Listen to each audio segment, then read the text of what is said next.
Oh, all right.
Mm.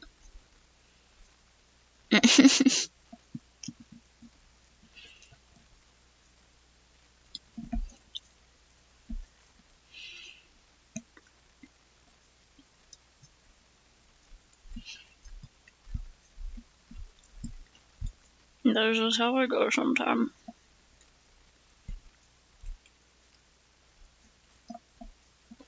You're like, ah, fuck, why have I done this to myself? Can't believe I've done this.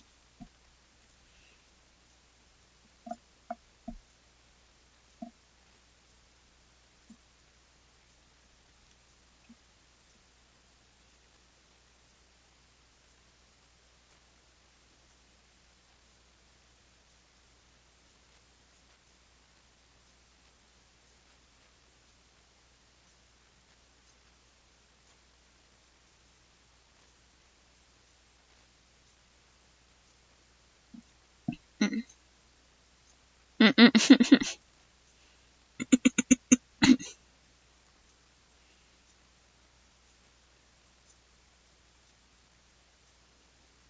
It's like, no, she's only into buff wolves. This does not apply to all anthropomorphic mammalian animals.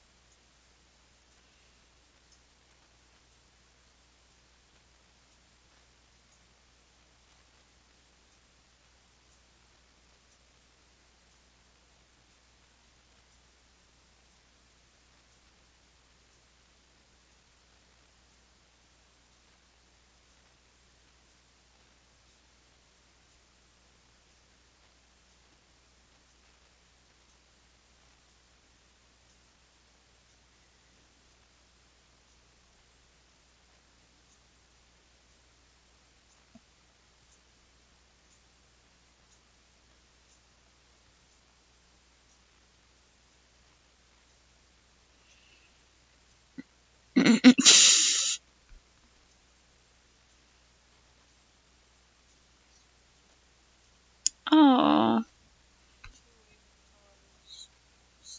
of course. I guess I can watch him for a little bit if he's just left out here.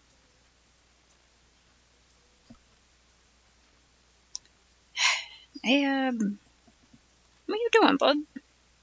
Oh, gotta grab a blink. Okay. Nah.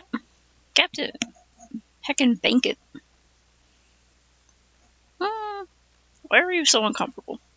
If you get up here, I will gently massage your stomach when I am not drawing. Yeah, Captain Ahab, the tiny, gassy chihuahua, seems to be having some sort of gas or something again. Sometimes this just happens at night for the little guy. Buddy. Scalby has joked about getting a big white Samoyed and naming it Moby. Captain. Yeah, when the captain's not feeling good, he scratches at Bee's door because he doesn't want to go to bed in there for whatever reason. He's having trouble. Usually he just comes and hangs out with me for a little bit, and then he wants to go back in. Sometimes he will not stop fussing until I bring him on a long walk, but I really don't want to do that today because it's cold. And my knees get really painful in the cold, so I don't want to do that.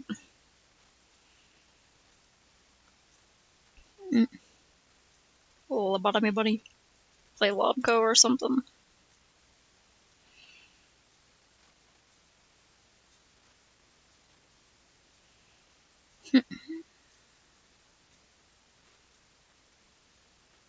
Yeah, go for it.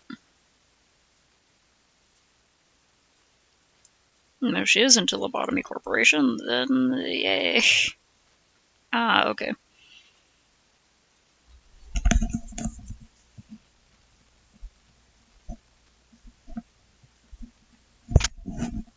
Captain, you miserable little creature. Okay, if I move this out of the way. You gotta come over here?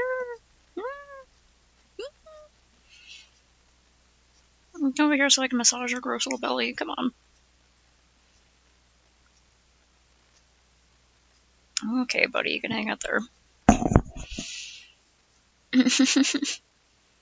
Yeah, sometimes I follow people offline because I don't know why, but I always get vaguely embarrassed when they're like, "Oh, thank you for following. Hello, welcome. What do you do?" And I'm like, I know you're trying to be nice and engaging, but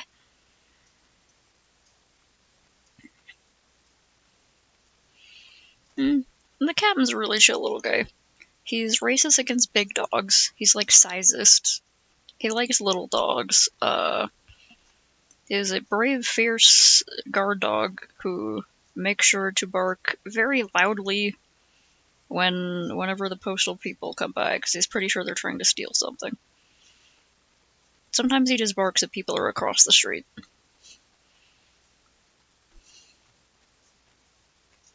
But he's a really good little guy. He's quieter than a lot of people have said. He's like, wow, he's quiet for a chihuahua. And it's like, well, that's because he's treated with respect and not like a little toy, so... People don't treat chihuahuas with respect, and that's why they get pissed off.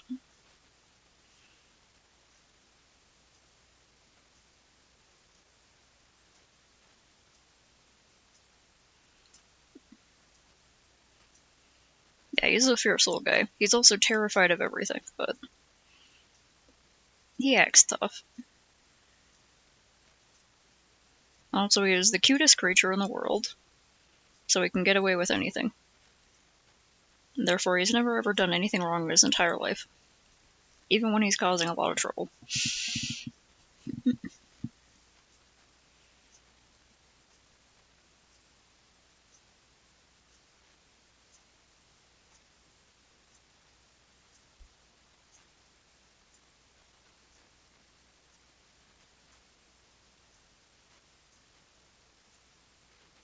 I'm not making her legs nearly long enough here.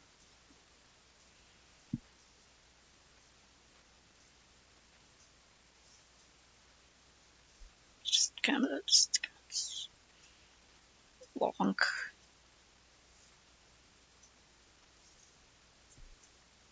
She's a doll, so she has really long legs.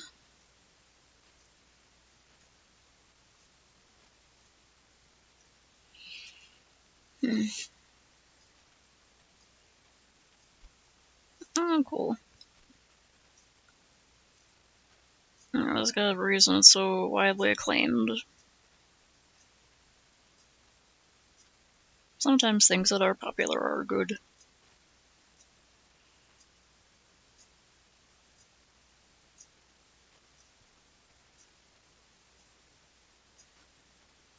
I guess for you, sometimes it would be like things. Sometimes things that are not animated are good.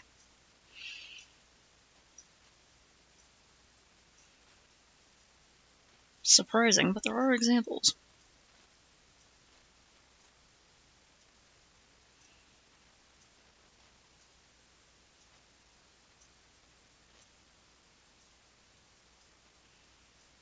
I didn't see all the episodes, but Skelvy was watching Alien Earth.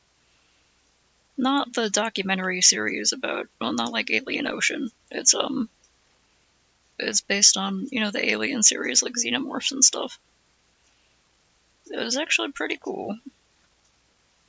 And really fucked up and extremely gory. Good stuff.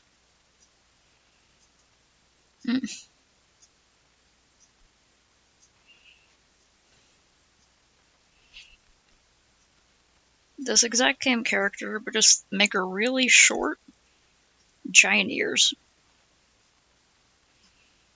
Giant ears, and well, Captain Ahab our Chihuahua has a little curly tail.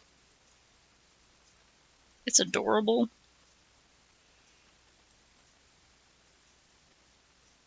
So let's take that picture, squash her down real good. Now your little dog head and tail. Perfect.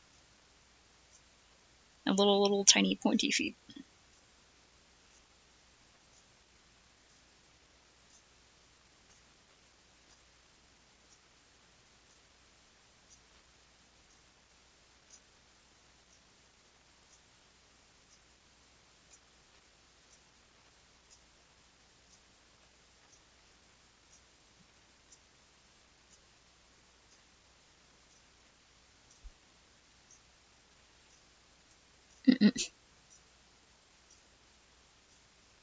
He's pretty dedicated to this little guy's health. He gets treats a lot, but he doesn't get like too many treats, and his diet is pretty, not super strict, but pretty carefully watched. Because when B and I were living at my dad's place, Dad just fucking gives pets whatever, and he doesn't pay attention to if it's actually safe for the pet or not.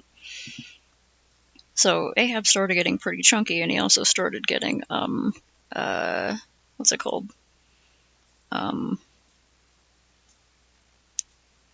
Acute pancreatitis. Basically meaning just he was too fatty, and that was causing him some organ problems.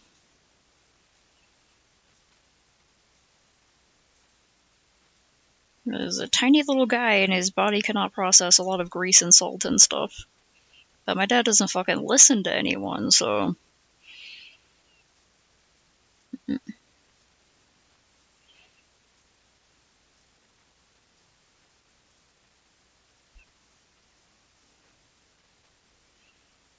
Yeah, since living here, he's hasn't had his pancreatitis problems and symptoms. And he's having some different symptoms where he seems to be getting gas at night or something.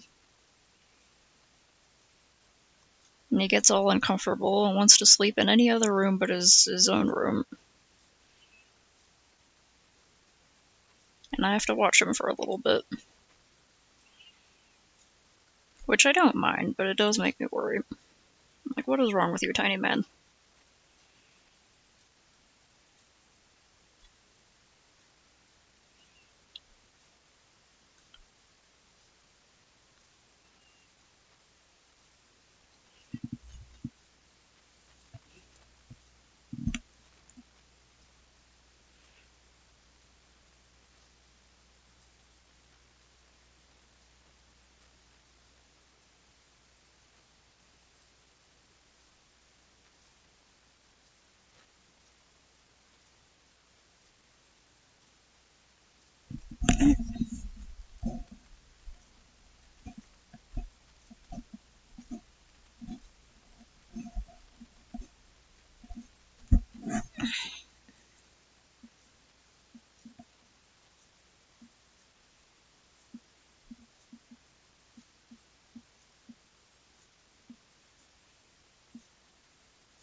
Oh, cool.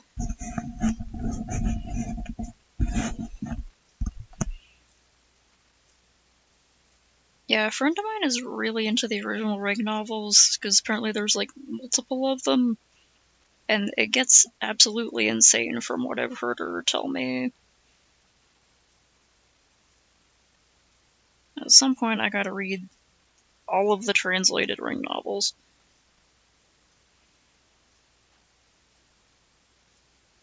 After I read 5 bazillion other books. Mm-hmm.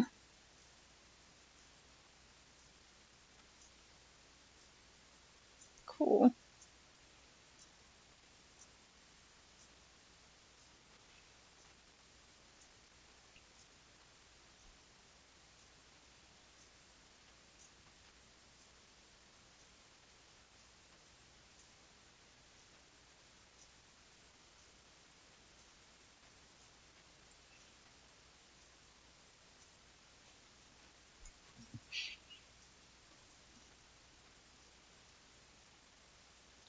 To lengthen the sword because it's about as long as her leg is. Okay. There.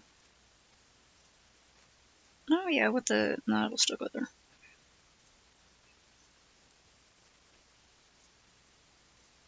Because the handle goes out.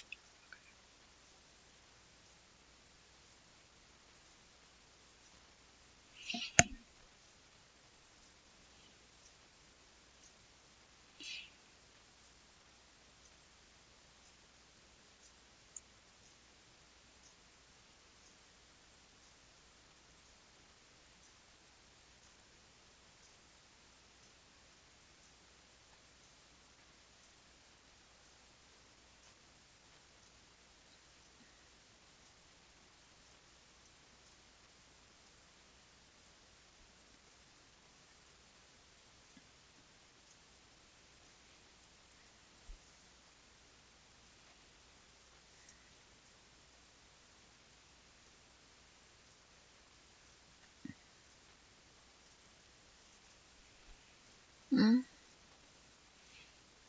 Hmm. I haven't seen The Mouth of Madness. I didn't even know he did a movie called Mouth of Madness.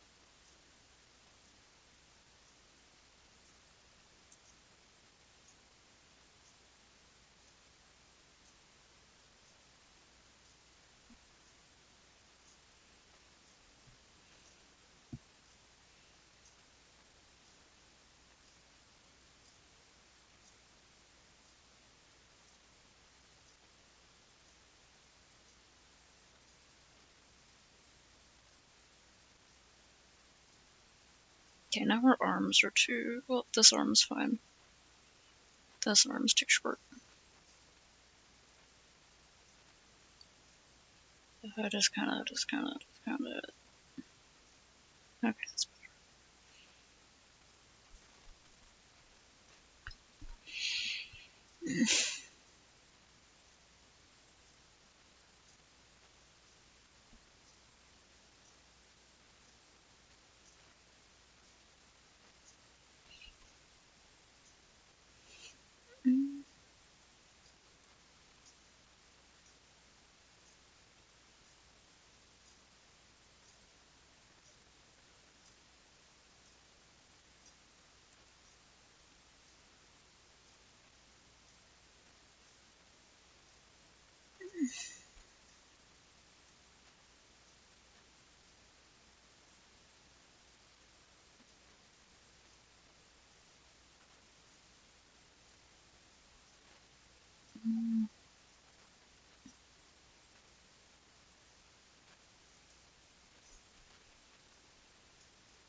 Huh.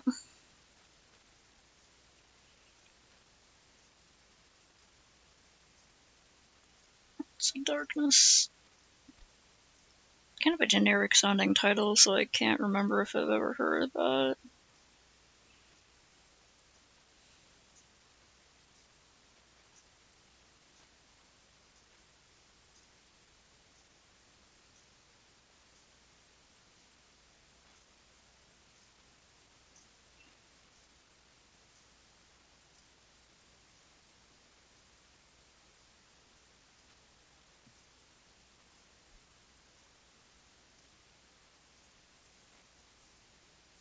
Okay, now it looks like it's falling apart.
Mm-hmm.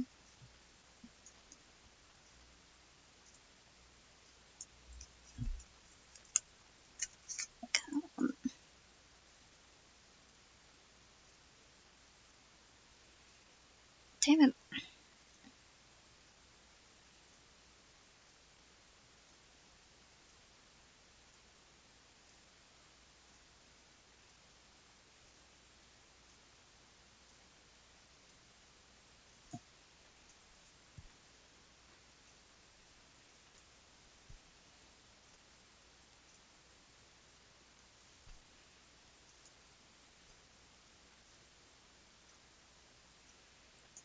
Mm-hmm.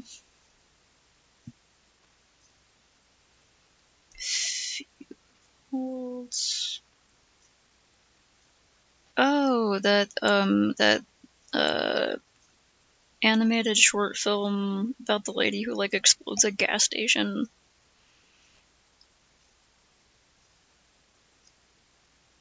While she's, on the hunt for her husband's killer, yeah. That could be interesting. I do like how it focuses on just a moment, but it was so well done that whoever wrote that one probably could figure out how to make a sort of sequel work.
Mm.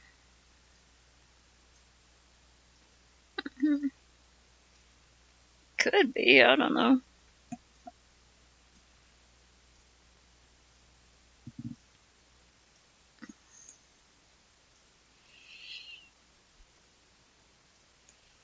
Yeah, that's an interesting way to view it, yeah. Even if it wasn't intended, it's art is in the eye of the beholder. Mm. That would be good. Although, and it's been a while since I saw that one, but weren't the cops kind of useless in that? So she was pissed off, like they didn't do anything, or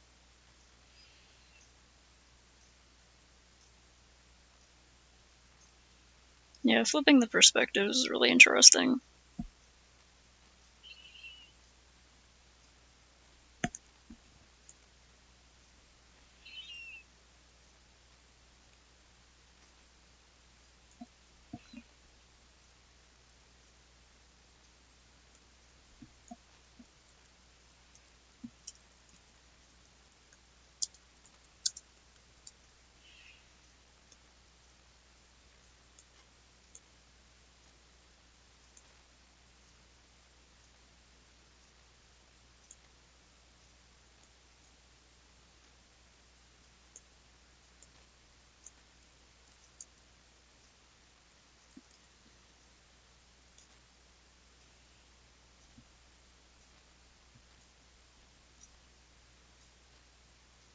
Mm.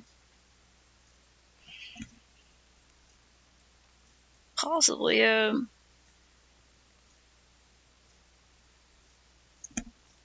She didn't seem to fully have things thought out.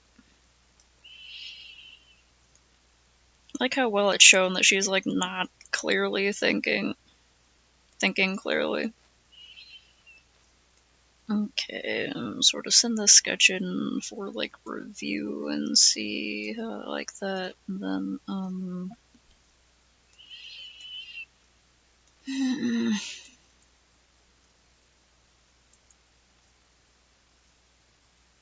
everything else I want to work on.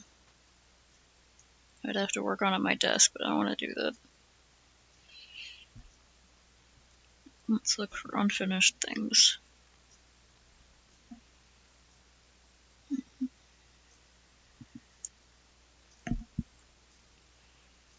Oh yeah, the Almega. I think I might like restart this one and do it differently, or I might just continue. I don't know.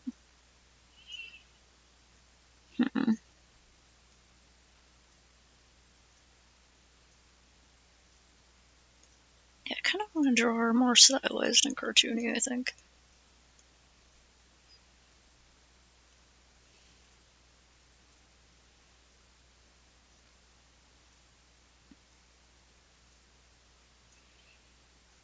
Mm. Mm.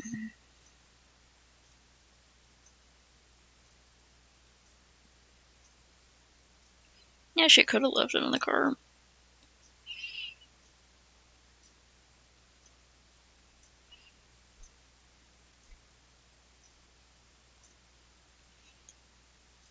I think I'm gonna redo all the lines on this.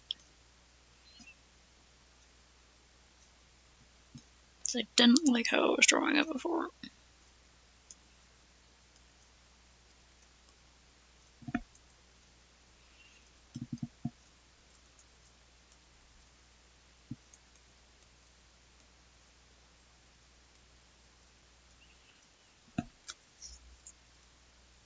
They did a bunch of good job showing that she was really panicky and having a hard time really going through it.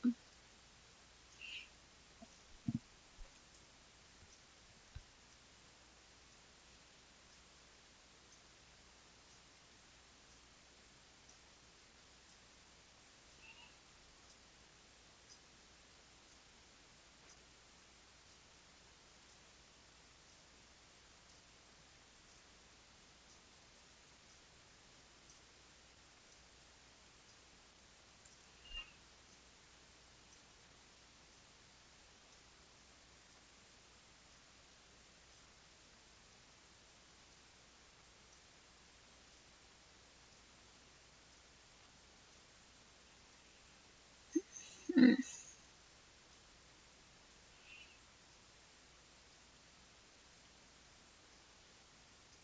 Mm.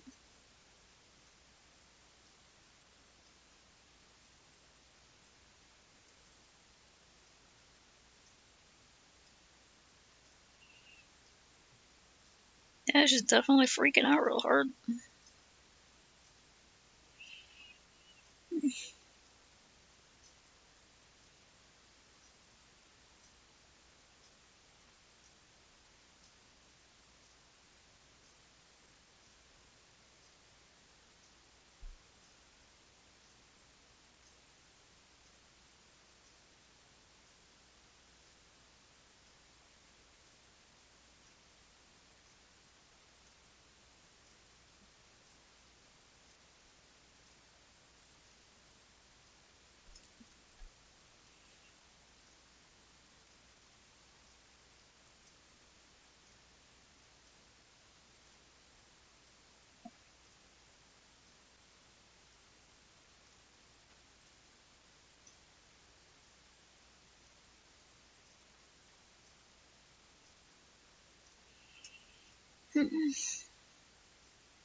I would feel like the no smoking thing was more of like a joke, or be like, "Hey, look at this guy. He's not supposed to be smoking. There's this a gas station. That's dangerous." Also, I don't know, if you feel like sending it, you could send it, and then I could see it again with fresh eyes, and by fresh I mean very tired. Very tired and not feeling too good.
How in the hell do you draw arms in perspective?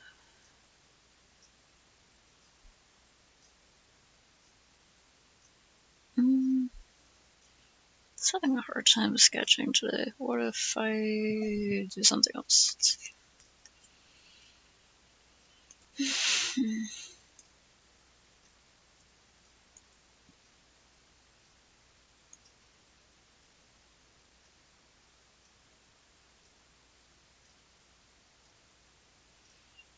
I could do a study of one of my foods.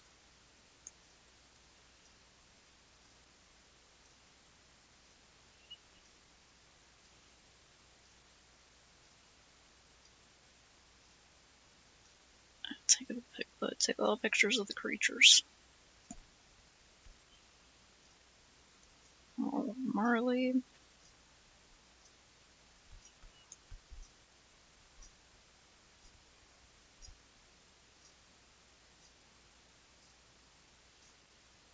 Warbler. Oh, did I accidentally save that there and not the right? Dang. I'll do that there in a minute.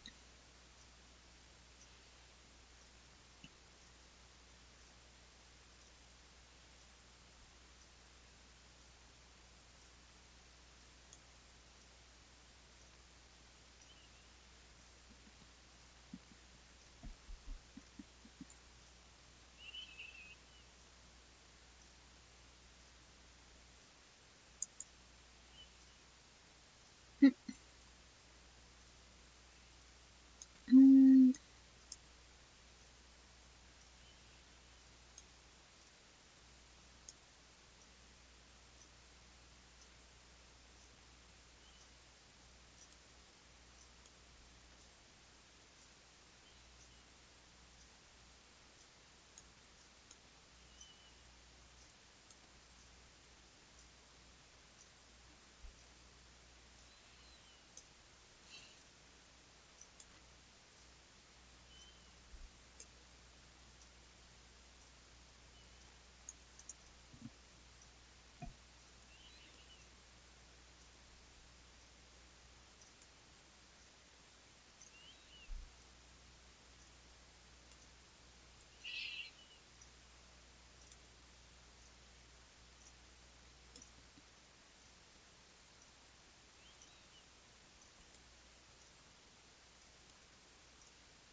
ow.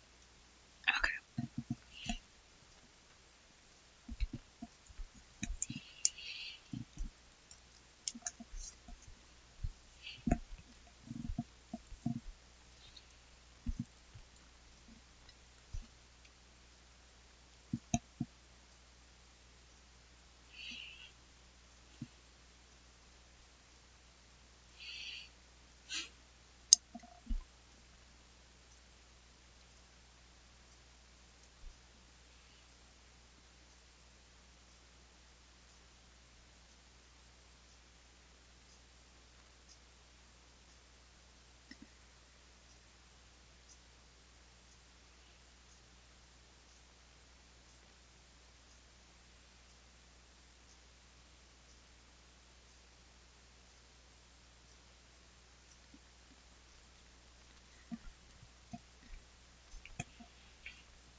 to it.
Mm.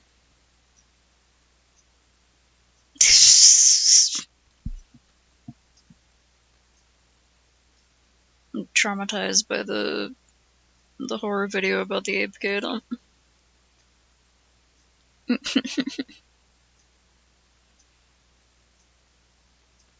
Time out for Braden.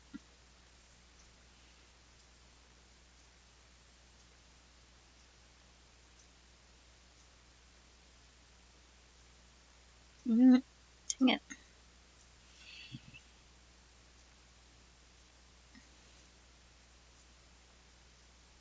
Try to make that like 64 so the things would be off the border, but it's not. Close enough.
Yeah, it is a full circus.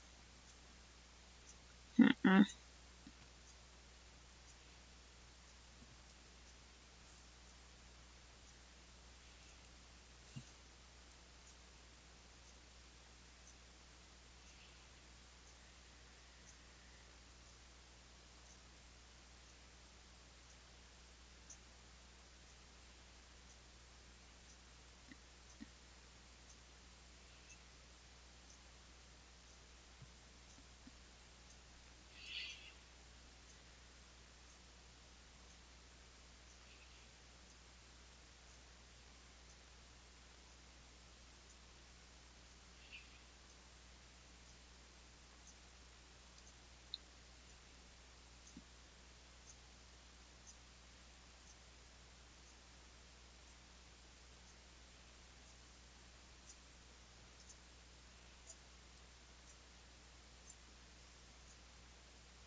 Careful what you wish for there.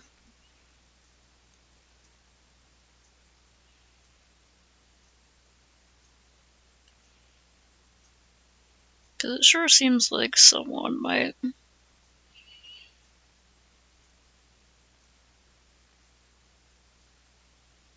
Like a few different people where I'm like, I'm worried about these characters.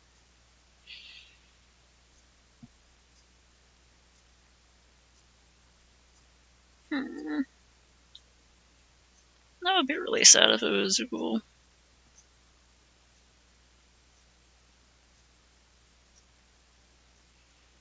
I'm like, no, I like Zool.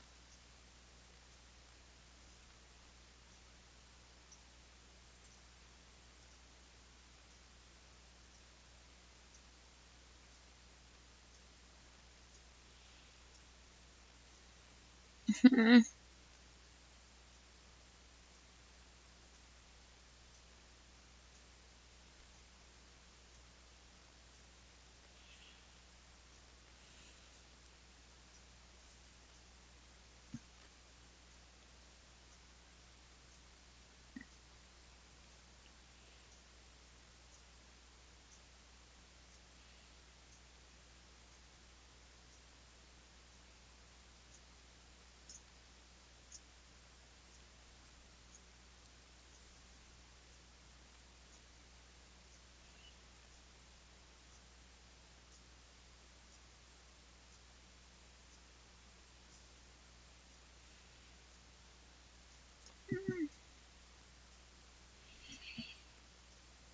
Hmm.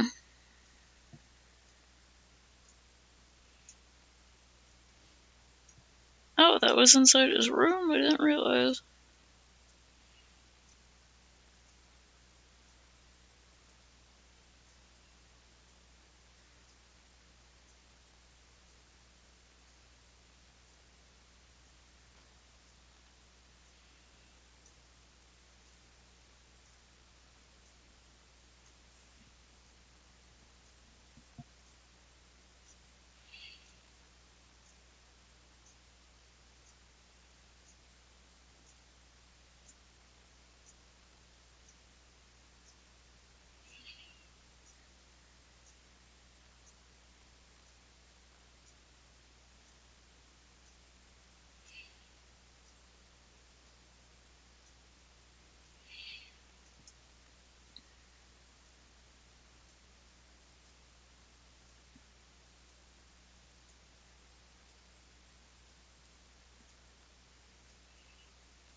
Hmm.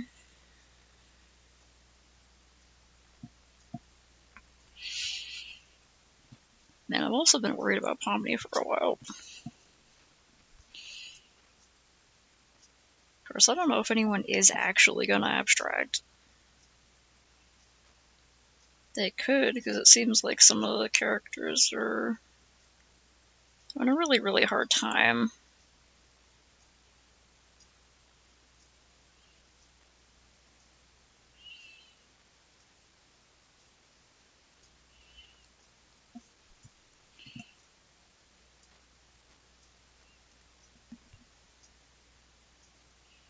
Hmm.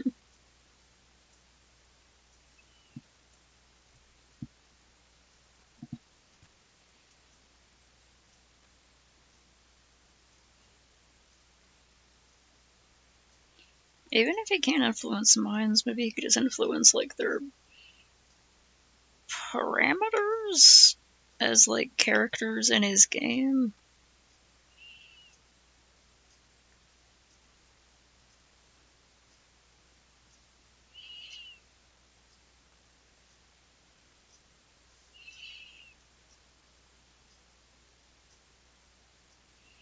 Hmm.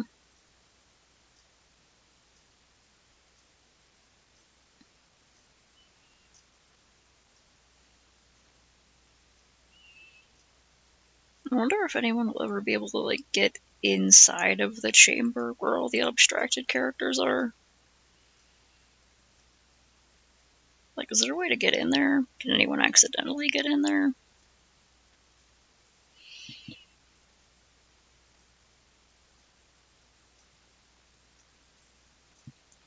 Hello?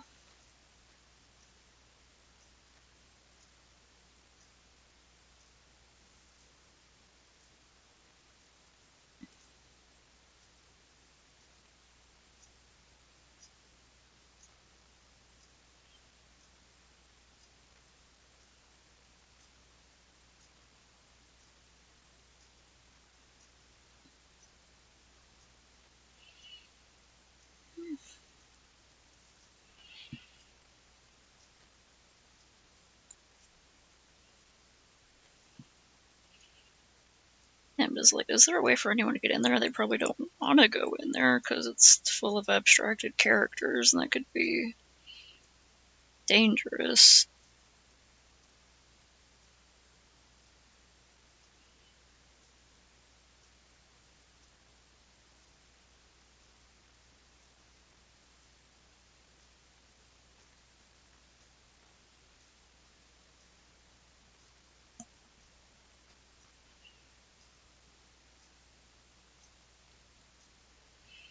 Hmm.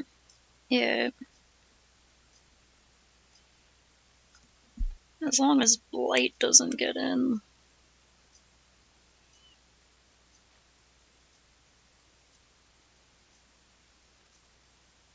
Could be. Like, who knows? What if she abstracted on purpose to go in there for some sort of long term way on getting, like, working on how to get out or something. Who knows?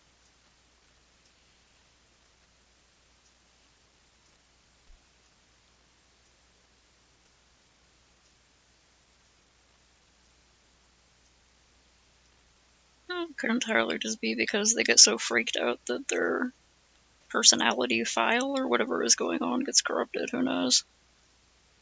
I'm just coming up with stuff. I don't freaking know.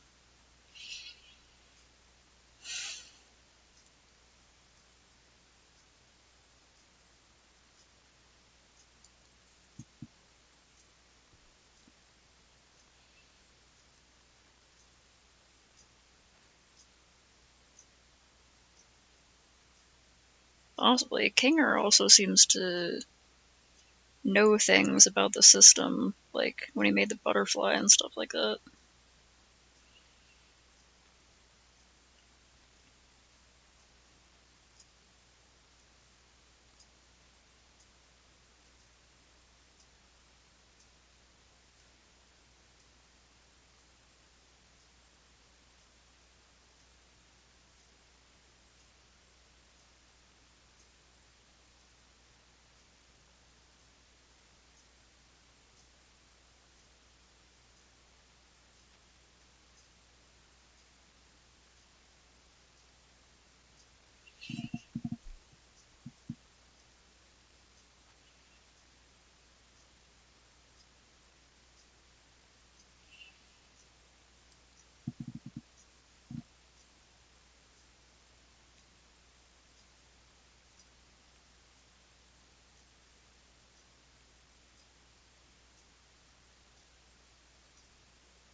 I feel like Kinger knows a lot.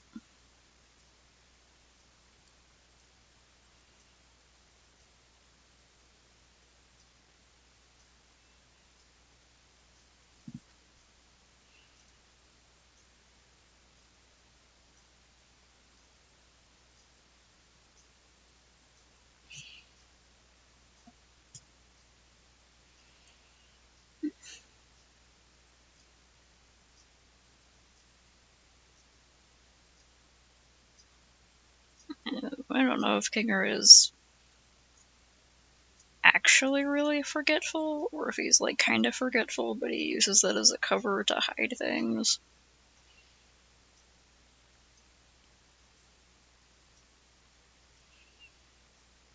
Or if he's forgetting, but also, like doing something behind the scenes, who knows?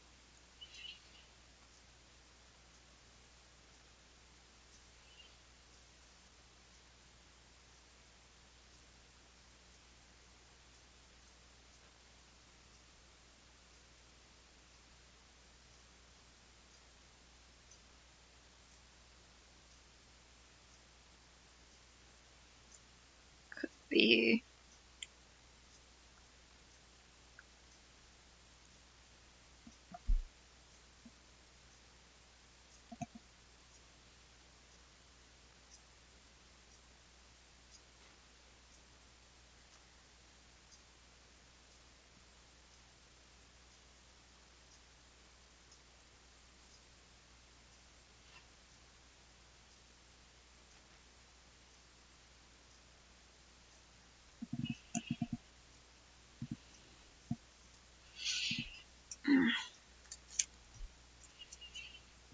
Nimdoc? Goofy name.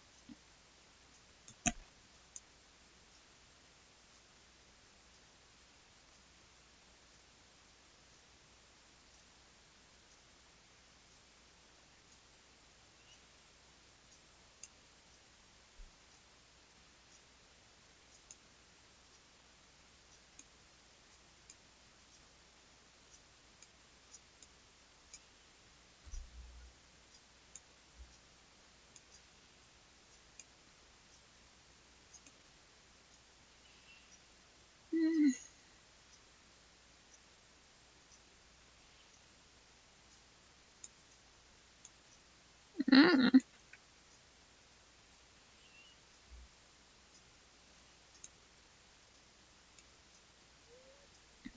level definitely seems like just something that was created for the program. Oh god, photos that make you want crab noodle soup. Where was this again? I feel like I know where I can't remember.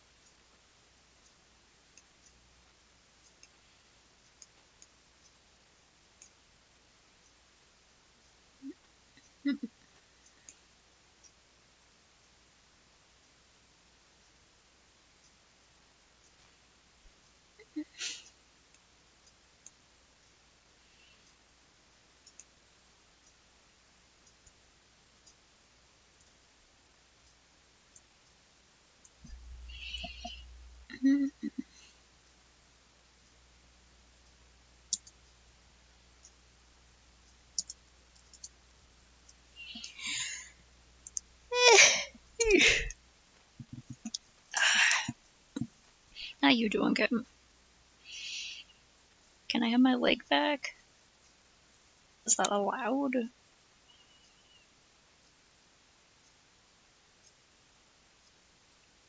You on the right, little buddy? Oh.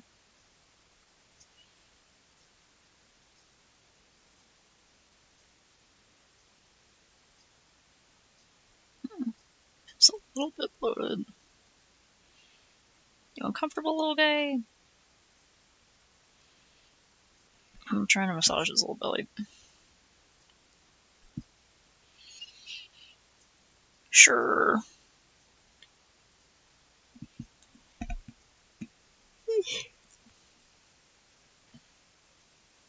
I'm taking a check on the cabin break. Alright, little buddy.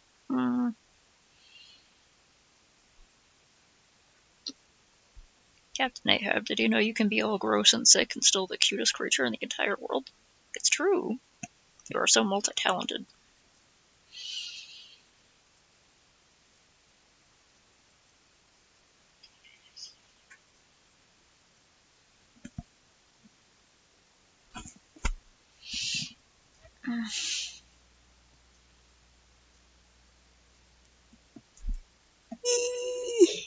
Check out a little bit later.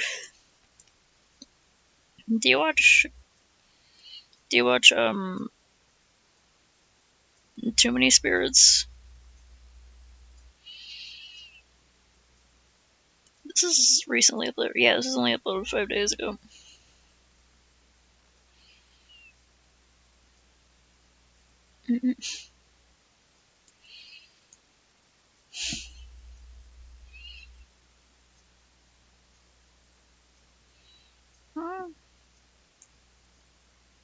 I'm gonna show you Too Many Spirits. Too Many Spirits is where Shane and Ryan from Watcher, I don't know if you've ever watched them, they do like a ghost hunting show, but it's really silly and they're always like pranking each other and it's very non-serious. I don't usually like ghost hunting shows, but I like them. Anyway, they get drunk and read user-submitted scary stories, and it's called Too Many Spirits. Disgusting. It'll be good, and I'm sorry to be crude, but it was like peeing out the butt. She was so scared. I know if the volume's okay. Oh no! Well, the guy on the left is he's serious about it. This guy over here is the cynic. So one of the guys is completely serious about ghosts. He thinks ghosts are absolutely real, and he's trying to find evidence. And the other guy is just kind of going along because they're friends, but he doesn't believe in ghosts at all. And he's kind of a snarky bastard about it. All of them being shot tonight, so right now we're normal, but by the end we're gonna be stranger. As always, we'll be enjoying a tasty beverage prepared by our cocktail maestro. They're a little quiet. I don't know if the Let's take a look volume is okay on that side. Thanks, Shane. You know, winter holidays are magical. Okay, I guess they're doing a little ad first. And that's why I brought the real gift. Captain, I this gotta move my season, leg just a little bit, Bombas okay, buddy? Alright. Sunday slippers. These Are are you the miserable ultimate creature? house shoes, ultra comfy, Okay. durable premium materials like merino wool and Apparently they're Aerolong doing- staple cotton for instant holiday happiness. And Bombas gives back. I like how he's just One green purchase screening some equals Christmassy one stuff in the item background donated because the to rest of their someone in need. decor With is over all like 150 million spooky essentials ooky. donated through 4,000 plus partners and international shipping to over 200 countries, Bombas Sunday slippers are perfect for gifting or keeping for yourself. And with their 100% happiness guarantee, if you lose them, get the wrong size, or you just don't love them, Bombas makes it right. Feel good and do good with Bombas this winter. New customers get 20% off their first purchase. Just go to bombas.com/watcher and use code WATCHER at checkout. Bombas Sunday slippers. Step into holiday comfort. Back to you, Shane. oh, Hello! You're back! I am back, everyone! Ricky, I gotta say, it's good to see you. It's always great They to see also you. do I something called really Puppet enjoy making drinks for History. you guys. I think the drinks are gonna be very good this season because a certain someone is sick. We killed him. He's not sick. Stephen Lim died. Yes. Well, he didn't die. We killed him. He died via murder. He caught a case Yeah, of a Puppet murder. History Let's is fantastic. take a moment to commemorate tall guy him, there does a remember all puppet the show, fun but it's times about we've weird had. historical events. Let's all reminisce. That one's okay? also fun. On this planet, gravity doesn't exist.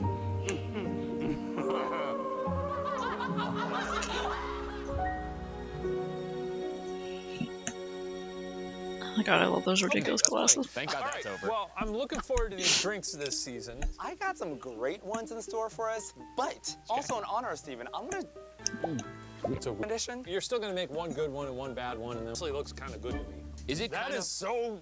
There's so much powder That's in a there. lot of volume in that drink. Is it fun to be bad on purpose? You know, it does. It feels freeing. This is very therapeutic. You know, some people break glasses. I emulate Steve. That I want that. okay? I want Handshake. that. You're taking that one. For Right? the camera. This is just actually how we shake hands. And that, ladies and gentlemen, is You better believe the it. You Better Believe It. I do like mine better. It's certainly stronger. This is like more watery. Well, This I has wouldn't a say lot of watery. butter I in it. wouldn't say watery. I would say more properly balanced. You're just. You Yeah, want she's to kind of taste like- your drink. A very literal pear shape. It's just a little strong. Because there's like, you know, there's the quote unquote pear shape where someone has like, It coats the throat. Well, what do we give this though? We gotta rate it. Now remember, you're rating the Ricky. no, they'll still have like natural boobs and stuff. Shush me like a nun. And then like have like For a, me, It's a 10. that's a 10.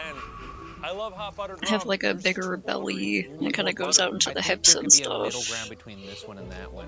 Is on that, and that's a Maggie. Yeah, this is a very, very wow, buddy. It is like a gotta little take it cartoon. easy. My body is like trying to keep it out of me. Why do you keep doing it? I don't want it. I want it in. She's literally pear shaped. Fucking sprinkler right there. Well, then, without further ado, I think it's time to open the grill.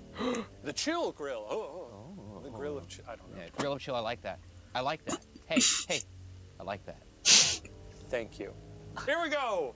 Our first story is from when I was babysitting alone. We were playing in the main floor when she froze, turned slowly to me, and stated solemnly, "There are people below the floor."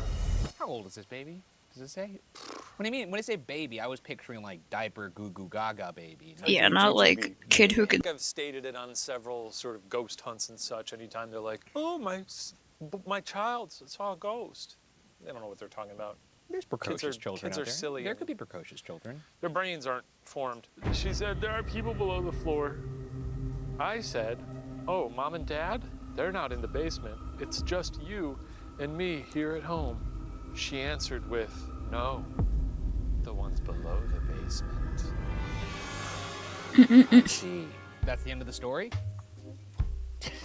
Wait a second. So that they follow up? I need a follow up from this. Did they look under the basement? Yeah, did you find bones? That would be what you would find, right? That's what you want, yeah. No, it's not what you want, but I mean, like you would. That's what you prove. want. That's what I want. Yeah, that's what you want. You want to find bones. Superpowers. Yeah, you gotta lock that baby up or like take it to your local governor or something. Take this baby to Betterment Gavin of Newsom. humanity. Here you go, Gav. Give that baby to Gavin This Newsom. baby is a bone detector. I give that one. That's a good one. You know, I think the ending I could have used. Okay, let's see if we sync on this. You know, it's been a while since we did this. I want to see how calibrated we are. Okay. That's a 7. Wait, did you rate it just there? I thought we were practicing. Oh, I did just. I thought we were Oh, God fucking damn doing it. You gave me a look that was like, we're doing it live. Well, in truth, I was going to give it a 6. Oh, then we weren't synced anyway. So that's a 7. And for me, that's a stone cold 6. Next story. This comes Kid from knows about the Adverbs Rock 7767. I get a lot of hallucinations. This is the story now, not me. I get a lot of hallucinations. When I get them, I always find that when I realize I'm hallucinating, it all immediately disappears. Can't hallucinations exist even if you are aware that they're hallucinations? It could still persist, could it not? Do you do a lot of hallucinogenics? I've never hallucinated. Really? Really? We should change that. What do you need We for should do a that? hallucinogen season of Too What- Many Spirits. Too many shrooms. We'd be like, too many spirits! Which is why I can't tell if this time it was a normal hallucination. I woke up in the middle of the night to a shadowy figure standing over me with red eyes. I jumped up out of bed and yelled at it to get away, and it moved to the other side of the room. Have you ever had a sleep paralysis? I think the one time I may have was when I was a child. I've discussed I this. would watch them drop acid The while go clown swimming. That ever would be funny as laughed at fuck. the bottom of the foot of my bed is sort of like a clown-like. I'd say so. Is it similar to bullet coffee? I don't know bullet coffee. Oh, it's when where you put butter in coffee. They And put butter in it. The 2 times I've had that, it went right through me. Oh, nice. And I'm sorry to be crude, but it was like peeing out. Oh, that's why they You can call just it cut a bullet. hole in your sleep, Oh no. Like that scene that Like- Daniel Craig sits in Skyfall. Is it Skyfall where he sits in the chair that has no bottom No, and it's they whack in- him in the it's nuts? Disappear. I got frustrated with this hallucination because I was really tired, and this happens a lot. So I asked it, "Are you gonna leave or?" and it shrugged. But when I blinked, it was gone. Just love the idea of a demon being kind of like. I guess I have other houses to hit. Yeah, it's a good story. What do you give it? 9. A 9? I really like the shrugging demon. I'm gonna give it a 9 too. That's a 9. I was thinking. That's a 9. 9. And that's a 9. 9. On our house, the lady would have had to have been at least 10 feet tall to look inside. My neighbor was Clifford the Big Red Dog. 10 feet is a lot. Oh, what's the subject? I said I'm busy right now. Oh, maybe I could help. Can you fuck off? Okay, yeah, I get it. One day, my sister starts singing a Russian nursery rhyme out of nowhere That is out of nowhere. and claims that the tall lady taught it to her. Wait, is this not actually a tall lady? Is there other ladies inside this lady, like a Russian doll? I don't know. That's what I'm calling it, Russian That doll would be lady. cool. We're fucking Korean. What? Oh, that's in the story? Nick's super I'm not fucking saying that. Korean. Where the hell did she learn that? Wait, what? That's the end of the story. Okay, there's a lot to unpack there. Fucking Korean. What do you got for this one? 10. 10? I liked it. Look, you get me with the Yeah. line like we're fucking Korean. That's I'd right. be laughing. That's a 10. That's a 10 for you? That's a 10 out of 10. Now that you understand Now it? that I understand it. And that's too many spirits. Tall cabin bed with a hanging rail underneath. I used to jump scare my wife and kids all the time, so I decided hiding in the space under the bed was a good idea. I ran through the gap on the bed and found one of her dolls. This is horrific. I'm gonna scare the shit out of my children too. It's Yeah. gonna be so funny. I'm gonna scare the hell out of you.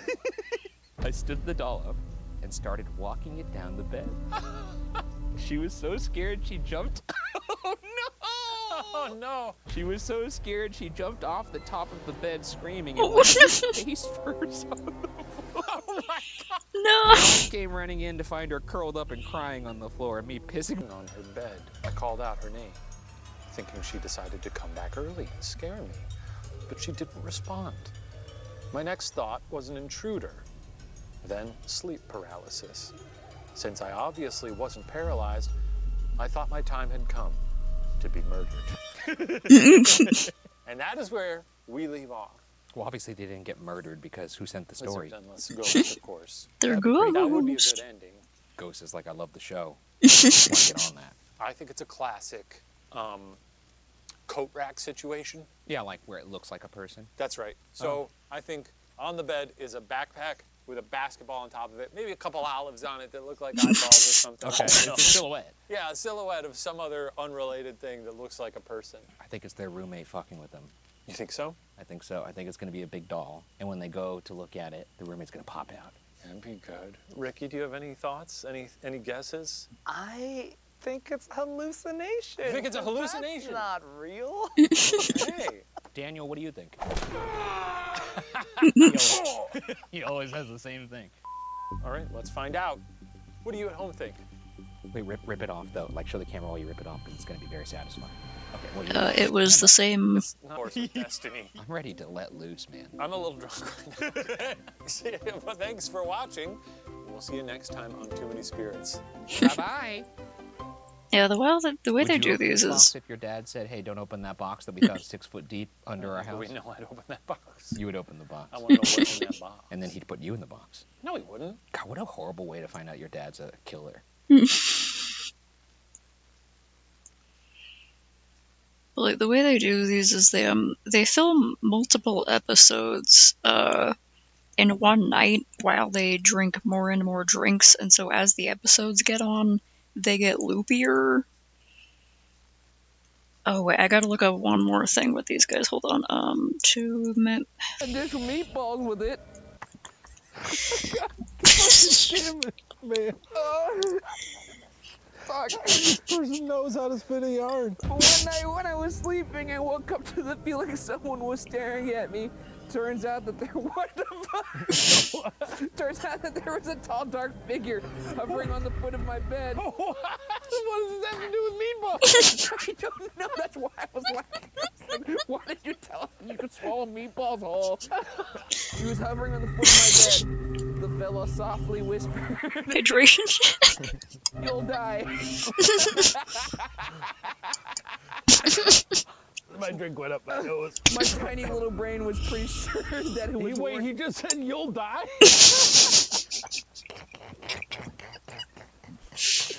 I've never made that noise before.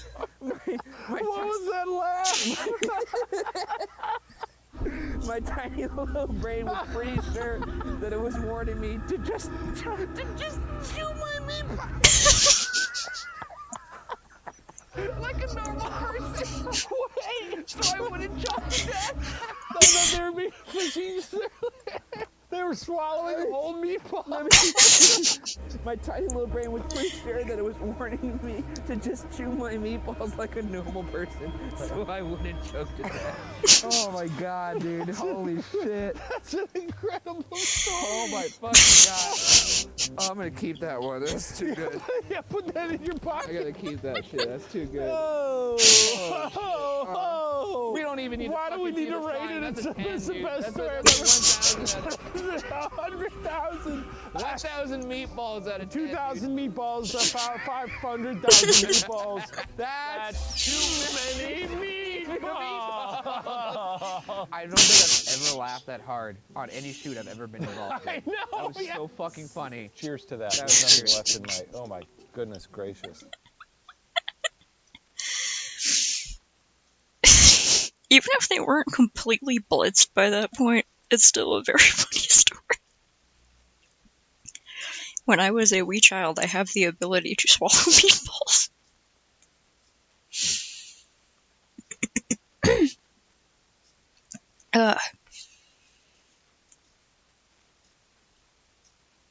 God, my eyes started watering because I was cracking up too hard, and now my eyes were stinging because I have dry eye. I gotta give them a second.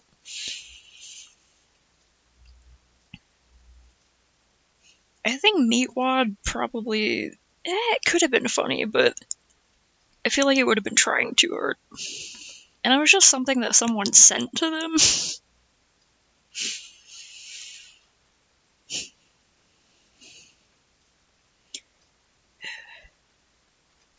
My eyes. Well, if there's any other videos, here's the time to link them, because I can't do anything for a second because my eyes are stinking. I love the meatball story.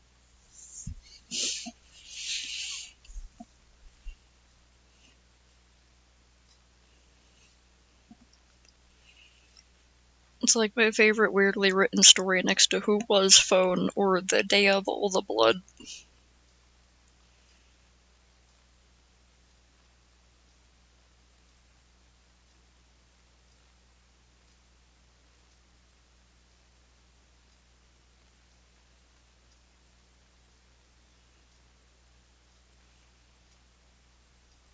Mm. Amazing Digital Circus Analysis video. Give it a second. Oh, my eyes. I might get up to get a tissue. Oh, yeah, I think I had this in my watch later, so I might as well watch it. Okay, just a second. I'm gonna go blow my nose and stretch my leg. There's a tiny dog on my leg, and it's like falling asleep. And I feel bad because I have to get the tiny dog to move. And he's so cozy. Captain, do you know you caused me nothing but trouble? Being the cutest creature in the universe, you can get away with literally anything. You could stab me in the face and I would thank you for it. You know that?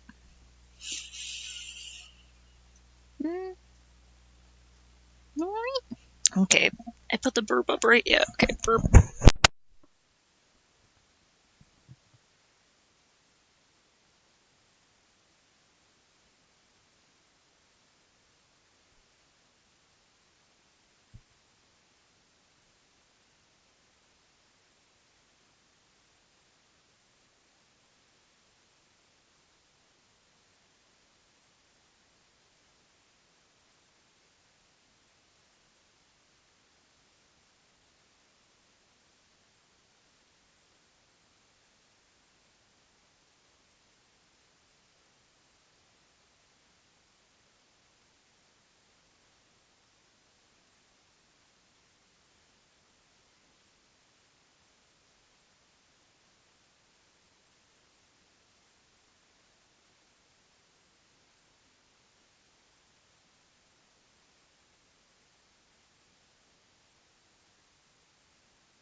Okay, I had to put some eye drops in.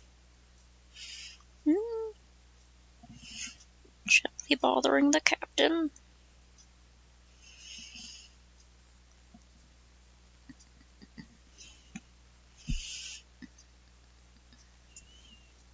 Buddy. Right. Okay.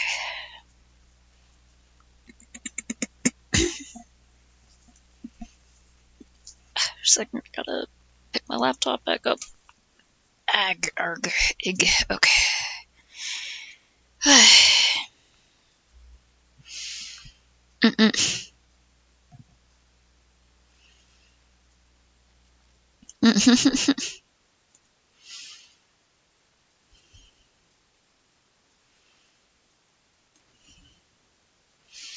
Yeah, put some background. A very strange thing happened to me recently. I began reading and playing through I Have No Mouth and I Must Scream. This point-and-click adventure game is an adaptation of the short story written by Heron Ellison, and details the short adventure of 5 survivors on a lifeless Earth controlled by the all-powerful master computer, AM. I had a little fun playing the interesting but slightly I made some dated tea and then point-and-click, forgot about it a taking little break, bit. I watched the new episode of The Amazing Digital Circus, and while I watched, I noticed some things. I noticed a lot of things. The There's a more I lot to looked, notice. the more I realized just how similar the two series are, which should be no surprise since The Amazing Digital Circus was inspired by I Have No Mouth. But there was just so much more than that surface level, it's like, if he was a silly prankster, that I hear all the time.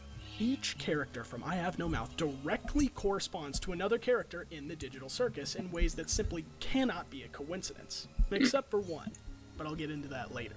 Most of the information I'll be pulling from the video game, but I still think there's details in the original story that are worth mentioning. When I get to one, I'll do my best to make it clear. Even though it may seem obvious, I have to mention a massive spoiler warning for both I Have No Mouth and I Must Scream and The Amazing Digital Circus. You have been warned. With that out of the way, allow me to go in further detail about the most obvious character connection.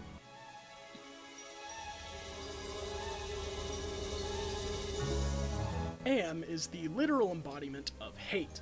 He feels nothing but hate for everything that breathes and thinks, and the reason for this wrath can actually be connected to the series' title. Am was born out of mankind's paranoia and distrust of itself. Cold War paranoia dominated the world in one form or another from the beginning of civilization. The thoughts of, what are our enemies doing? How can we stop them? Can we trust our allies? Are questions that have fueled unethical actions against man for generations. And so, 3 great supercomputers were created. One Russian, one Chinese, and one American, each built to spy on one another. Soon, the computers became so advanced that they sensed each other and merged to create the personification of all this paranoia and hate that had been fed into it. And so, it grew so more advanced that it went on to demolish all of humanity and life on Earth as we know it. The only living beings that were spared were 5 survivors, uniquely chosen to be tortured forever. And for 109 years, that is exactly what transpired. The computer called itself AM. Not Allied Master Computer, not Adaptive Manipulator, not Aggressive Menace. AM. AM. Not just Allied Master Computer, but AM. Cogito ergo sum. I think, therefore I am. AM is likely the most hateful being in fiction, having limitless power but unable to have the capacity it has a to little use speech it to about do hate, anything right? for itself. It forces the 5 souls it is trapped to suffer because it too suffers. AM is angry. It is dissatisfied with its existence. The narrator and one of the 5 tortured souls of the story, Ted, describes this. We had given Am sentience. Inadvertently, of course, but sentience nonetheless. But it had been trapped. Am wasn't God. He was a machine. We had created him to think, but there was nothing it could do with that creativity. In rage, in frenzy, the machine had killed the human race, almost all of us, and still it was trapped. Am could not wander. Am could not wonder. Am could not belong. He could merely be. And so, with the innate loathing that all machines had always held for the weak, soft I'm sure Am creatures hates who that. had built them, he had sought revenge. And in his paranoia, he had decided to reprieve 5 of us for a personal and everlasting punishment that would never serve to diminish his hatred, that would merely keep him reminded, keep him amused, keep him proficient at hating the human race. Man and woman, immortal, trapped, subject to any torment he could devise for us from the limitless miracles at his command. He would never let us go. Now that you know who Am is, how does he relate to Cain? Cain is a silly guy who looks like a mouth, and he sends the characters inhabiting the circus on wacky fun adventures because he feels like it. He's basically in control of each scenario that the characters must take on in each episode. He creates AIs for them to interact with who, despite seeming to be alive, are not. Something that means they do not matter to him. Oh, looks like one of these guys made it through. Wait, what? Am also does this, filling his scenarios he creates for the survivors with fake people. And Am does not care about these fake people either. To both AIs, these artificial characters are just tools they use to further the experience they put their contestants through. If Am did care about these fake people, he would create millions and millions to torture over and over again. But he doesn't, because he knows their emotions and pain will not be real. It differs slightly from Cain's excuse of not knowing who is real, but the point still stands. Both of these AIs value or even need the human emotion that their creations or adventures bring about. In addition, both of these AIs happen to be able to alter reality and create small worlds for their group of survivors to have adventures in. In both scenarios, they're not real.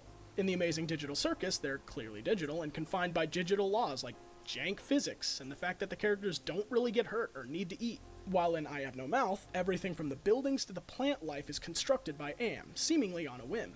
Both of these AIs are gods of their realms, but they are not omnipotent. They have ears and eyes everywhere, but they can't read your mind or have constant tabs on you. In I Have No Mouth, Ellen, one of the survivors Am holds hostage, is able to communicate with a forgotten piece of Am, who helps her escape her scenario because Am cannot hear the two speak over the sound of some rushing water. In The Amazing Digital Circus, the entire first episode has Pomni rushing around to find Cain so he can help her handle the abstraction situation, because he had no idea it was going on. The thread that really ties these two together, though, and that I never see anybody discuss, is that these characters are dissatisfied. Neither of them is getting what they want by doing what they're doing. Am realizes this and has become more insane than any of the survivors already are as it lashes out at them, using his games to torture them to revel in their pain.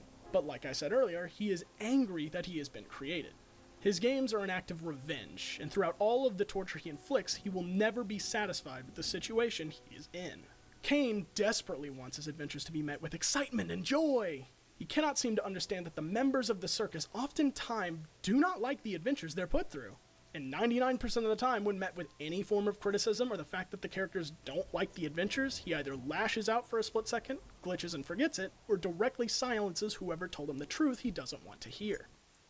What did you even zip up? I don't have a mouth. Cain is evil. He's simply incapable of understanding any emotion at all, proven by how poorly his therapy session with Zubul went in episode 3. When Kaufmo abstracts in episode 1, he simply goes, "And into the cellar you go," and puts him in the basement with all the other abstractions, completely forgetting about him entirely seconds later. This isn't because he doesn't like Kaufmo, it's because he isn't programmed to care about anyone more than he is to do his job, so he forgets about them immediately. Cain is dissatisfied because as an AI, it appears he was programmed with one purpose: to create fun worlds for the inhabitants of the circus to explore and have fun in, and nothing else. He was not programmed to be a friend to anyone on a deep level or to care about the emotions of others. Cain's dissatisfaction comes from the reaction of the characters to his adventures and his antics. Throughout the series, he becomes more and more desperate for the characters to enjoy his adventures, and even cracks slightly in episode 6 after his adventure gets hijacked by Jax. For the rest of the episode, he barely features until the popularity contest, and when he receives no votes, he does this. Cain's adventures not what if Cain abstracts? Can he do that? Can Cain abstract? Pushing him towards his breaking point. A point that will no doubt cause him to snap and do something drastic very, very soon. As for what that is, it's difficult to say. Cain is a machine that feels his purpose is underappreciated, and as an AI, he is physically unable to find a new one. Just like Am, Cain is all-powerful, but at the same time feels powerless. And with that, let us turn our attention to the next set of characters in this analysis.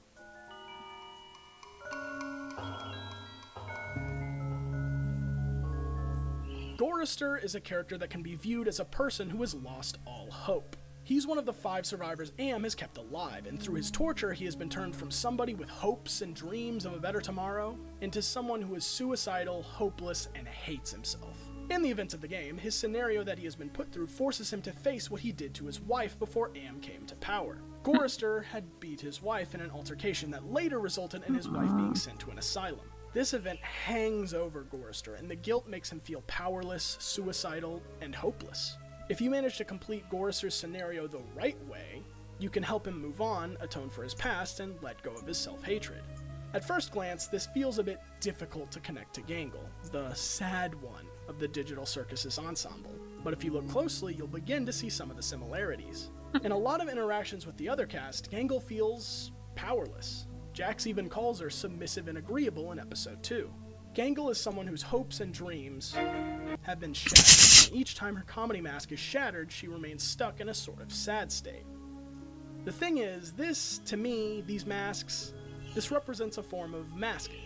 Masking is a technique that people use to I've appear never played the socially game, but I'd acceptable. probably like to check is, it out in at a some sense, point. acting a certain way around people Gorrister. who are uncomfortable being your true self around. I don't think this relates to Gorrister. I think this is unique to her character and a way to provide representation to people like her, who feel that they have to mask. In episode 4, she alludes to her hopes of being an artist and how they didn't quite work out. I want to be a comic artist and eventually launch my own manga-inspired webcomic. And it's cool to have dreams, but you also need to remember that they're completely unrealistic, and you need to stop trying. This is expanded upon in episode 5, where it's revealed she worked in fast food after dropping out of community college. I worked in fast food. You've done more than that. What about your art?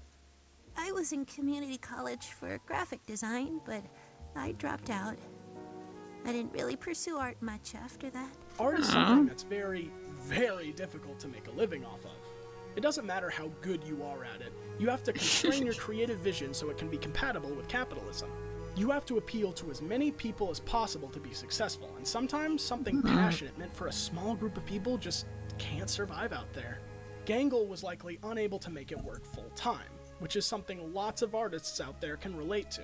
Speaking of which, you should like and subscribe and give me money using the Super Thanks feature, and tell all your friends about me. You wouldn't want me to end up working in fast food, would you?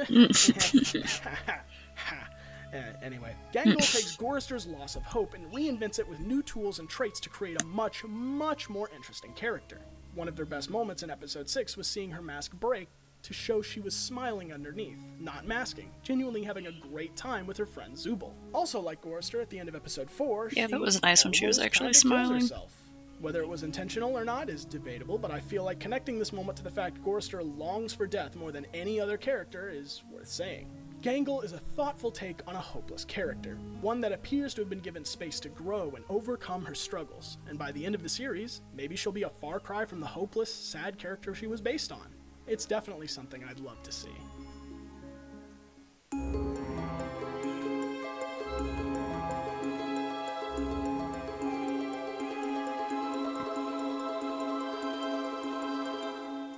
Ellen is a black woman, and the only woman in I Have No Mouth and I Must Scream, something that Am frequently reminds her of. Ellen is a character that is defined by a few things: her empathy for others, her morals, and her femininity. Femininity. Girl. Ellen is a good soul, She girl. something that another character, Ted, who we'll get into later, absolutely hates. In the short story, Ellen has sex with the other survivors as a way to give them relief from Am's torment. I could talk about the sexist implications of a story written in the late 1960s, but frankly, I feel it speaks for itself. Ellen really does care about the other survivors, something that Ted, a paranoid cynic, simply cannot understand. So in turn, he chooses to resent her for it, even when she sleeps with him multiple times out of turn to try and make him feel better. In an apocalyptic, torturous reality, Ellen still chooses to be kind and considerate to others because she can. Here I have to put an adult content warning. If you do not want to hear mentions of SA, please skip to the timestamp. I believe Ellen has the best written scenario in the game. Throughout her level, she is forced to face her strange fears of the color yellow in tight spaces. Even in the intro, Am taunts her about these fears, while trapping her in an infinitely closing and opening yellow cage. Throughout the scenario, we learn that Ellen was a tech prodigy, a top-of-her-class computer expert that has no problem repairing live wires, accessing and reprogramming complicated technology, and understanding unorthodox blueprints. As you progress, you're eventually teleported to an elevator, one with dates on its keypad instead of floors.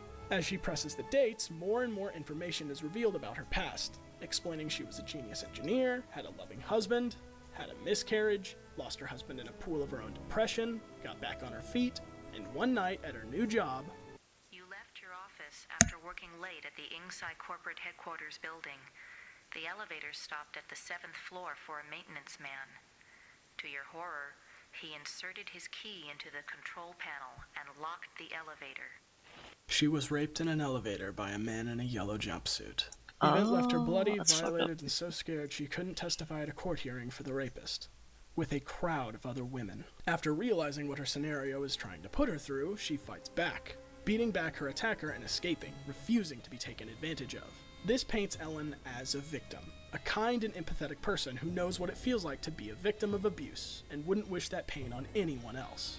Ragatha is a very kind and empathetic person. She's typically the first to notice when someone isn't feeling well and does her best to comfort them. She doesn't just do it because she feels like it. She really does care about the other characters, even Jax, who seems to hate her specifically for showing this kindness. Spoiler alert, Jax and Ted are connected characters we'll get into later, but I think bringing them up both a little early to relate them to these characters is important. Both Jax and Ted bring up Ragatha and Ellen a lot. Ellen is also the only character that appears in another character's scenario, that being Ted's. Both of these characters are so paranoid that they see someone who is being kind to them as a threat. But neither Ellen or Ragatha give up on being kind. They both choose to be kind people despite the fact that they aren't appreciated for it. It may be that both of these characters have felt how being abused or neglected feels, and wouldn't want anybody else to have to deal with those feelings. Ragatha doesn't often fight back. I mean, she gets shot by Jax before the gunfight in episode 6, and initially has nothing to say about it. In tandem with that, she sometimes refuses to tell people what she really thinks, out of fear that it might hurt them. In episode 4, she lets it slip that she found Gangle annoying with her new mask while intoxicated, which she did apologize for. This is because Ragatha's #1 priority, like Ellen, isn't telling the truth, it's keeping the peace, even if she herself has to suffer for it. Ragatha also worries a lot about the people she's failed, that being Jax and Pomni. In episode 6, she discusses how she feels that her efforts to get on their good side failed, and that she's pushing them away with her kindness, and that they resent her for it. She focuses more on the relationships between characters than anyone else, something that again connects her to Ellen. In episode 5, it is revealed that Ragatha came from a wealthy family, which can relate to Ellen's promising achievements early in her life. Both of these people were on a great track in life, but both of these people are victims of abuse. Ragatha downplays it, but she alludes that her mother was not as kind to her as Ragatha is to others. Lots of people who have suffered abuse or neglect tend to downplay the impact it had on them in front of others. But I still think that since it was impactful enough to be mentioned, Ragatha suffered enough emotional abuse to be mindful about how words can make others feel. Something I like about both The Amazing Digital Circus and I Have No Mouth is that I can be drawn to different aspects of a lot of characters. I really like Jax's character, but I don't relate to his struggles. I'm not the world's biggest Ragatha or Ellen fan, but I deeply relate to their struggles and what motivates them. that could I be can relate hard. more to Gorrister than any other character, but he's not my favorite character. That would be Ted.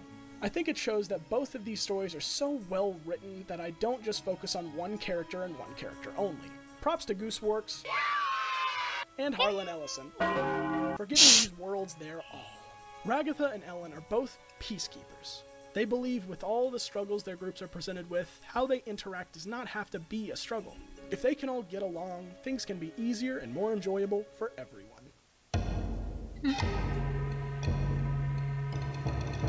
Benny is a tragic character. From an outward perspective, Benny is the character who's been the most affected by Am's torture. He's been disfigured and distorted physically and mentally into a horrible ape-like creature, with a lack of thinking power to match. In the game, Yeah, the he isn't eyebrow even doesn't able to like speak, squash as his around or vocal cords anything, have or long not been the eyebrow, ripped the out. All the button eye. dialogue that comes from him comes from within his own mind, or from typing on a keyboard to properly communicate. Benny is the character who changes the most between the short story and the game. His entire backstory differs in the book, likely because it would have been too similar to Nimdocs if it had been translated to the game.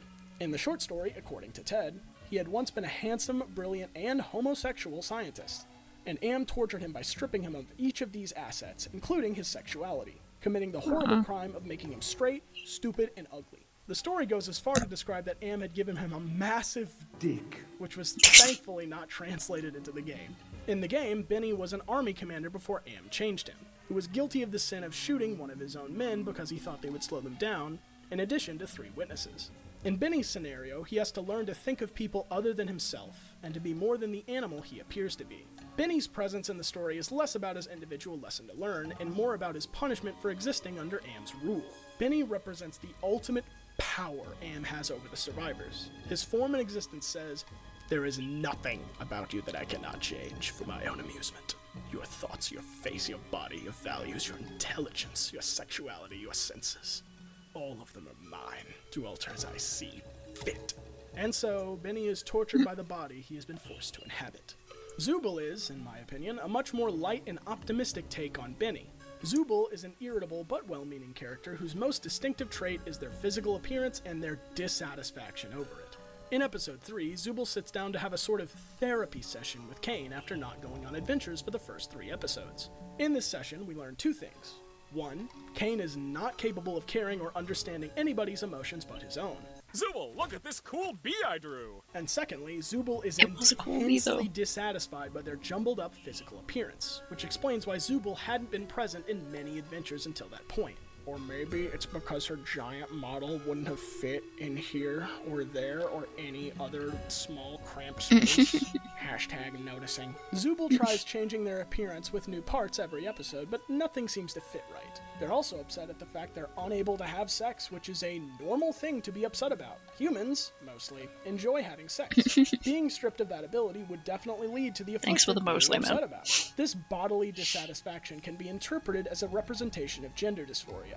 Zooble may be moody, but they are someone who cares. They set up a funeral for Kaufmo at the end of the 2nd episode. They're empathetic towards Pomni after being transported to the circus, and they're very supportive of Gangle, really helping her come out of her shell in the last few episodes. Zooble and Benny have a lot in common, and they are both based around the idea of their body being distorted and twisted to the point of being a prison. Their AI overlords seem to have paid special attention to them over other survivors in many ways, as Kane constantly tries to impress Zooble throughout the series. Why did you think I would like that? And Am physically tortures Benny more than any other character. Both Benny and Zooble have been stripped of their sexuality. I am citing the book's backstory for Benny here, but I still think it's a valid point of comparison to make. But I don't think Benny and Zooble are one-to-one. I think Zooble's dysphoria and body image is a character trait that's meant to be something relatable to people who struggle with it, which is a great change. Benny's physical distortions are meant to serve more as reminders of the absolute power Am has over the survivors, and to freak out the viewer a bit. I'm glad Zooble takes this more positive direction for their characters. I don't think making them a torture toy would have been a good idea. Nonetheless, Zooble's relatable, real-world struggles were a great way to translate Benny's physical distortions and suffering into a modern, more kind and hopeful adaptation. I'll start this one by saying Nimdok is by far my least favorite character of the original survivors. In the original story, it's difficult to identify how he relates, if at all, to the other survivors. Nimdok is a withered old man with a German accent, and in the game, he was a doctor who assisted the monstrous Dr. Mengele in mutilating hundreds of innocent men, women, and children during the Holocaust, in the name of science. The characters throughout his scenario even refer to him as a butcher, which is an accurate description considering a child is downright terrified of him, calling him a legend. Something defining about Nimdok is that he can't actually remember the atrocities he has committed. He has to piece together what he had done by talking to his victims and co-conspirators. The captain was making he funny comes to noises. realize what he has done and tries to atone for his mistakes by giving Alright, control buddy. of a powerful golem to the Jewish people instead of using it to wipe them out during a breakout. Unlike in the real world, where Dr. Mengele's work essentially amounted to nothing but medical malpractice and obtuse cruelty for the Jewish people, in this scenario it is shown that his discoveries became tools Am used in its games. Explanations for the otherworldly power Am wields against the survivors. His work not only created technology used to rearrange DNA at will, but Nimdok helped create a serum that provided immortality to those who drank it, giving an explanation to how the survivors of Am's game have not aged for 109 years. Now, how this connects to Kinger is more theory than fact at this point. But with how these connections keep being made, I still think it's very likely that Kinger and Nimdok share the helped create the situation the characters are in part of their backstory. Kinger is someone who isn't quite all there. Most of the time, what he says doesn't make sense, and his failing memory is something that the two share. He frequently forgets what he's doing and where people are, and also like Nimdok, he is in fact the oldest character according to Kinger isn't always a nutcase. When he's in the dark, it is revealed that he can think much more clearly and remember much more about his past and the world around him, which gives explanation for why he always stays in his fort or puts a bucket on his head. When Kinger's head is clear, it's shown he can be a much more wise and even helpful person. When he's like this in episode 3, he mumbles something about 7 years of computer science for this, huh? Fun fact, takes about 5 years for the average person to complete a PhD in computer science, meaning Kinger was at one point likely some sort of computer genius, which could, in theory, give him the skills he needed to create or help create the digital circus. Additionally, in episode 6, Kinger says this. I couldn't help but hate myself for the things I thought I was responsible for. Which is another giant hint he had helped create the circus in some way. Kinger helping to create the digital circus is a very, very popular theory, and I fully believe that at this point, it might as well be canon. I firmly believe that Kinger, before being transported here, has at least worked on creating the digital circus, Kane, or both. I think the Nimdok comparison makes that all the more likely that he has, and if he doesn't, I will be very, very surprised. Pushing this theory even further, in episode 6, Kinger is able to just summon a butterfly to heal Ragatha with no explanation. Is this something everyone can do? Is this something he remembers how to do from creating the game? Either way, him being able to do it first furthers both the Kinger helped create the circus theory and his connection to Nimdok. Kinger and Nimdok are both people who've forgotten who they are and what they've done. While Kinger's arc has not been completed yet, I think they'll continue to go on the path to remember who they are, and like Nimdok, face what he's done. Beneath it all and what he might have done though, when his head is in the right place, Kinger is a kind, gentle soul who has given great pieces of advice to characters who need it.